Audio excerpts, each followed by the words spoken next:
Bonjour les 5e 2, les 5e 3, j'espère que vous avez pu profiter un petit peu de ces vacances bizarres, hein, un peu difficiles je pense pour certains. Bon là on va reprendre ensemble pendant 3 semaines et puis théoriquement ensuite on va se retrouver en chair et en os au collège.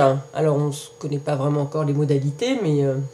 Voilà, même si c'est sous forme d'alternance, on verra par petits groupes. En tous les cas, on se reverra avant la fin de l'année, donc c'est une bonne chose pour faire un petit peu le point sur ces acquisitions. Donc on va rapidement se remettre au travail. On était en géographie sur le thème l'eau et l'énergie, des ressources aménagées et à mieux utiliser.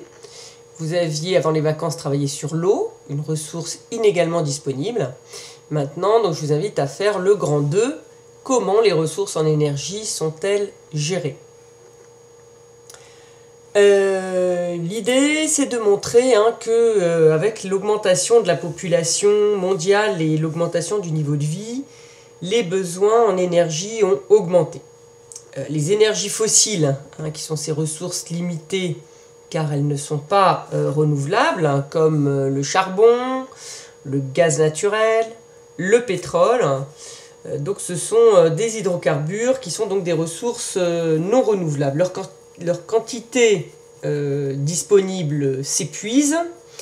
De plus, comme on l'a vu avec l'eau, la répartition des énergies fossiles sont inégales dans le monde. C'est-à-dire que certains pays sont riches en énergie fossile.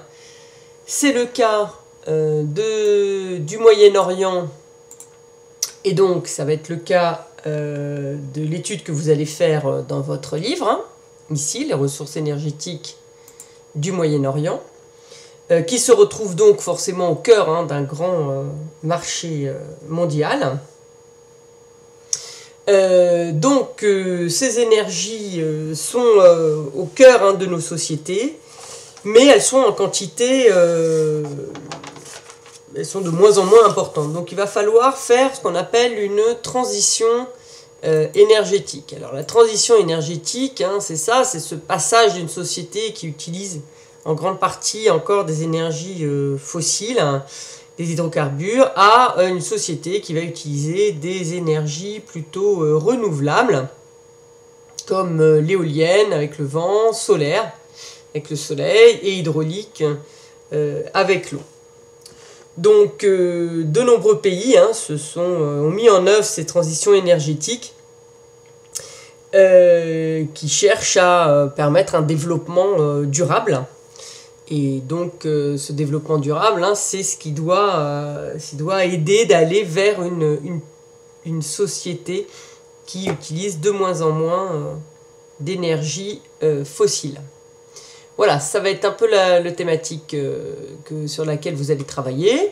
Je vous rappelle que notre outil de travail principal, c'est celui-ci, avec le Padlet, dont je vous ai remis l'adresse sur la feuille de route, avec 3 grandes étapes: l'étude de cas sur le Moyen-Orient, la généralisation à l'échelle mondiale, avec une carte à étudier et des questions, et puis l'idée de la transition énergétique avec les énergies renouvelables, et donc une petite capsule à voir de C'est pas sorcier, avec pour vous un document à compléter au fur et à mesure de l'émission.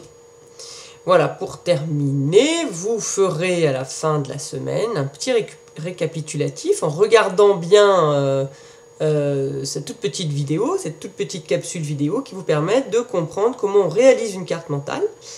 Donc je vous demanderai, mais ça vous verrez, c'est vraiment à la fin de la 2e semaine, de constituer une carte mentale sur votre cahier, de la prendre en photo et de me l'envoyer. Voilà, j'espère que cette thématique sur laquelle nous allons travailler pendant 2 semaines va vous plaire.